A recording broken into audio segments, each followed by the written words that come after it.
দেখুন, আজকে আমি ডিসি জেনারেটর আরো একটি ম্যাথ সলভ করার চেষ্টা করব।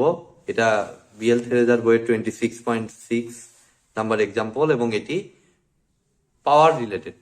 ঠিক আছে, আগের তথ্যগুলি তো লাগবেই, সাথে পাওয়ার রিলেটেড। তো বরাবরের মতোই আমি বলবো, যারা আমার ভিডিওতে একদম নতুন, অর্থাৎ ডিসি জেনারেটর ক্লাসেও একদম নতুন, তারা অবশ্যই ডিসি জেনারেটরের বেসিক ক্লাসগুলো দেখে আসুন। সেগুলো আপনারা প্লেলিস্ট থেকেই দেখতে পারবেন।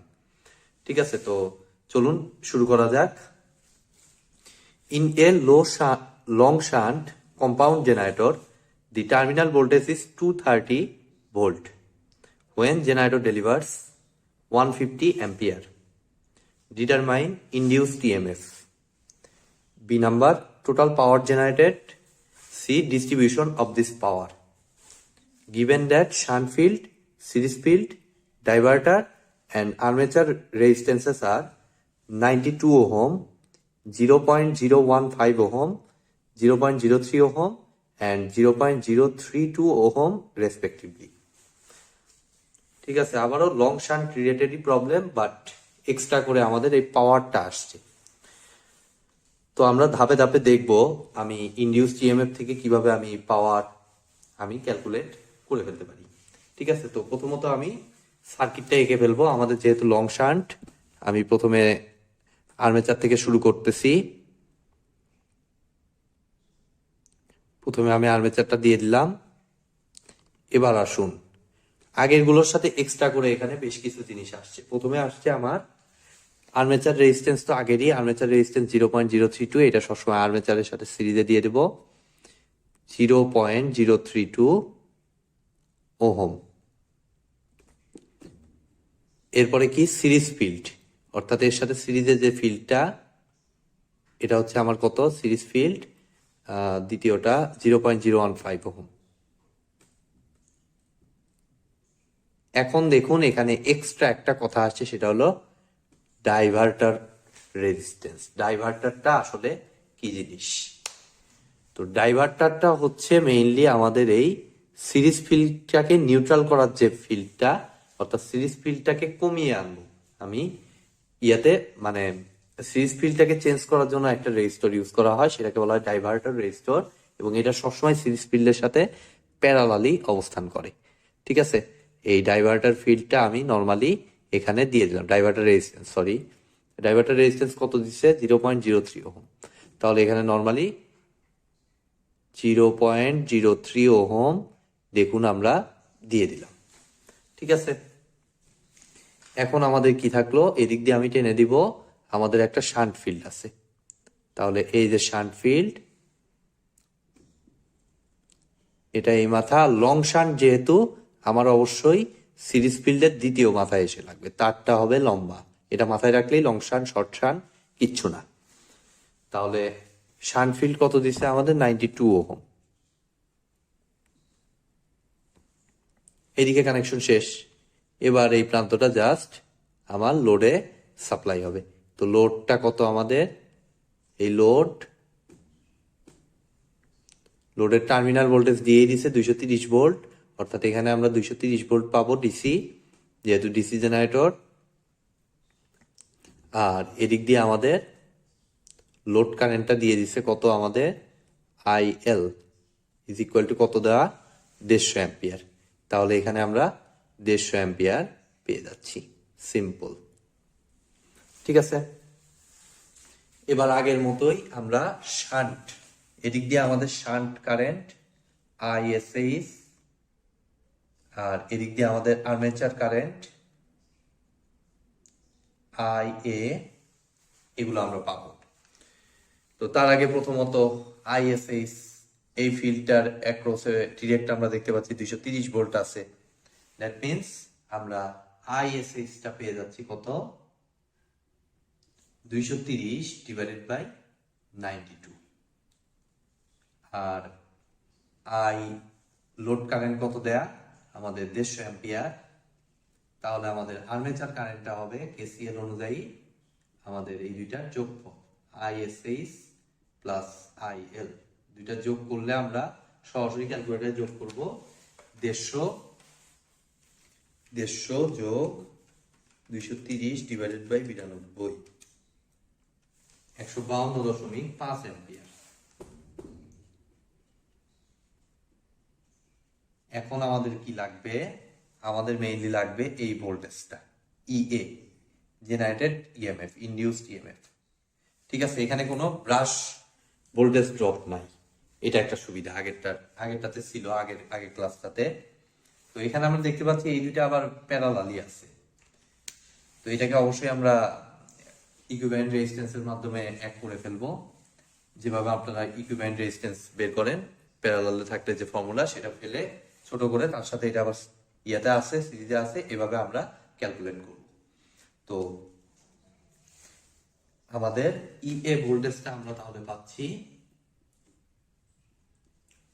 দেখুন ইএ মানে এই জায়গা থেকে জেনারেটেড ভোল্টেজ, তাহলে সেটা সমান অবশ্যই হবে 230 ভোল্ট প্লাস বাদ বাকি যত লস, এদিকে তত ভোল্টেজ ড্রপ হয়েছে সেগুলো সবগুলো যোগফল। অর্থাৎ 230 ভোল্ট তো টার্মিনাল আছে, সাথে এক্সট্রা করে আমাদের আইএ হচ্ছে আমাদের 152.5, একবারে লিখতেছি, ইনটু এই দুইটার প্যারালালে যে রেজিস্ট্যান্সটা পাবো, অর্থাৎ সংক্ষেপে আমি লিখতেছি 0.03 প্যারালাল 0.015 প্লাস 152.5 ইনটু আরেকটা কত আছে 0.032। ব্যাস, এটা যোগ করে দিলেই আমরা মেইনলি ইএ ভোল্টেজটা পেয়ে যাব। আমরা একবারে যদি হিসেব করে ফেলি, আমাদের 0.03 আর এটা প্যারালালে আছে, এটা আগে হিসাব করে নেই, হিসাব সুবিধা হবে। 0.03 ইনভার্স 1 5 ইনভার্স 1, এটা আসলে আমাদের 0.01, এই দুইটা হিসাব করলে আসে 0.01। এটা আমি আগে লিখে নিই, 230 152.5 ইন্টু 0.01 প্লাস 152.5 ইন্টু 0.032। ব্যাস, এই তিনটা এখন যোগ করে দেব নর্মালি, 0.01 প্লাস 0.032 152.5, আমি ক্যালকুলেটার হিসাব করে ফেলতেছি, 234.405 ভোল্ট।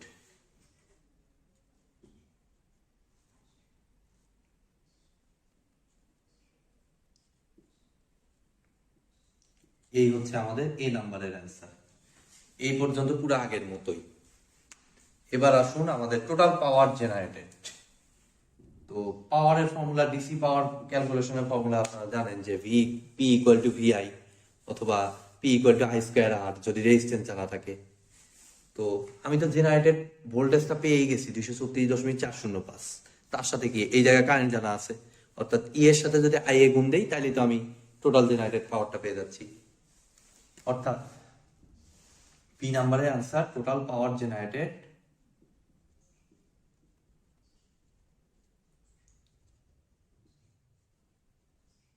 ইজ ইকুয়াল টু হবে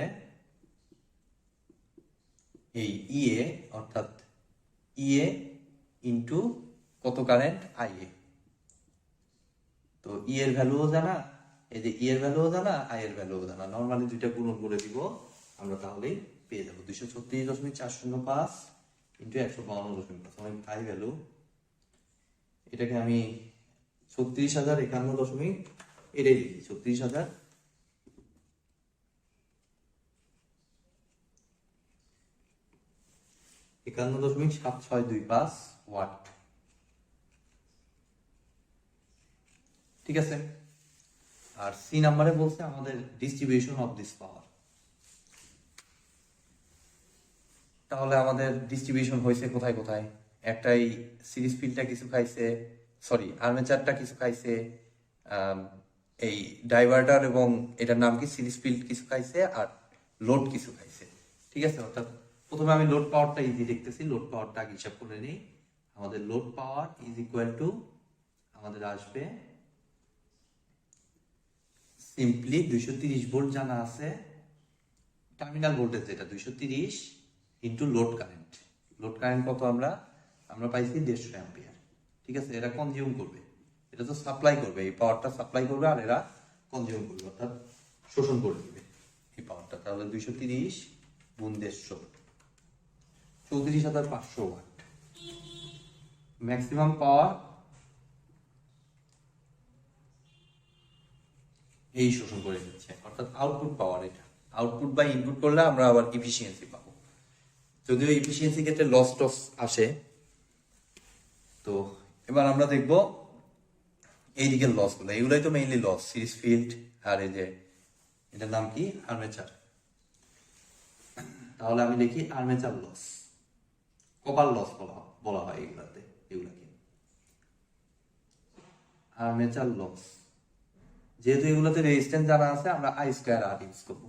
ঠিক আছে, তো আর্মেচার লস হবে আই স্কোয়ার ইন্টু রেজিস্ট্যান্স কত 0.032।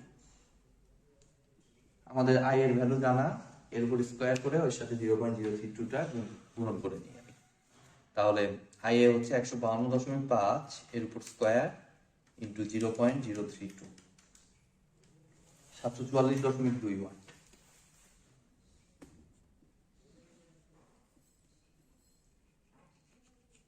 আর আরেকটা আছে এই সিরিজ ফিল্ড এন্ড ডাইভার্টার, এই দুইটা একসাথে এই লসটা।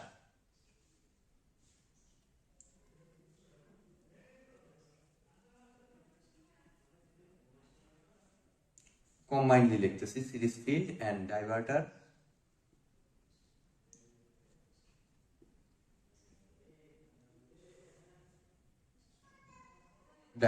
Resistance loss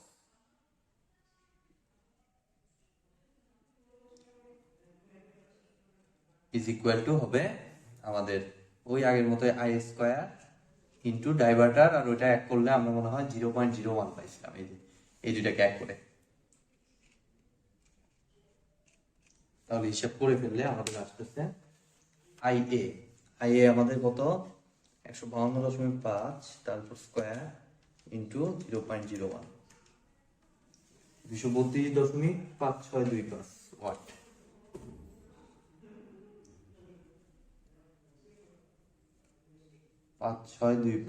watt.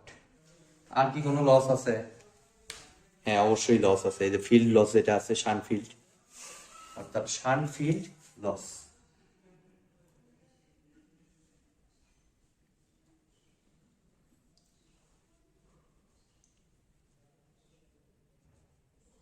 এটা ইকুয়াল টু মেইনলি হবে আইএসএইচ, ওই দিক দিয়ে কারেন্ট হচ্ছে আইএসএইচ, এর উপর স্কোয়ার ইন্টু রেজিস্ট্যান্স কত 92। তাহলে আইএসএইচ আমরা পাইছি 230/92। সরাসরি এভাবে দিলে একদম সরাসরি এক্স্যাক্টলি মিলে যাবে। 230/92 এর উপর স্কোয়ার 92, 575 ওয়াট। এটা হিসাব করার পর আমরা দেখব যে এই সবগুলাই কিন্তু কনজিউম করবে 34,500, 744.2 ডিস্ট্রিবিউশন যেটাকে বলা হবে, 232.5625 আর 575 সবগুলো যোগ করে এর সমান আসে কিনা। যদি আসে তাহলে আপনার অঙ্ক হয়েছে। তাহলে আমি একবার ভেরিফাই করে নিচ্ছি 232 কারণ আমারও ক্যালকুলেশন অনেক সময় ভুল হয় স্বাভাবিকভাবেই।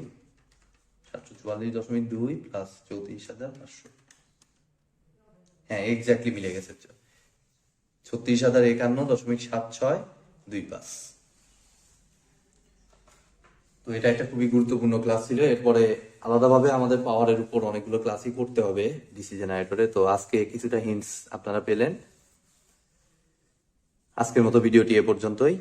ভিডিওটি যদি ভালো লেগে থাকে অবশ্যই ভিডিওতে একটি লাইক দিবেন, বন্ধুদের সাথে বেশি বেশি শেয়ার করবেন, আর চ্যানেলে নতুন হয়ে থাকলে অবশ্যই চ্যানেলটি সাবস্ক্রাইব করবেন। ধন্যবাদ।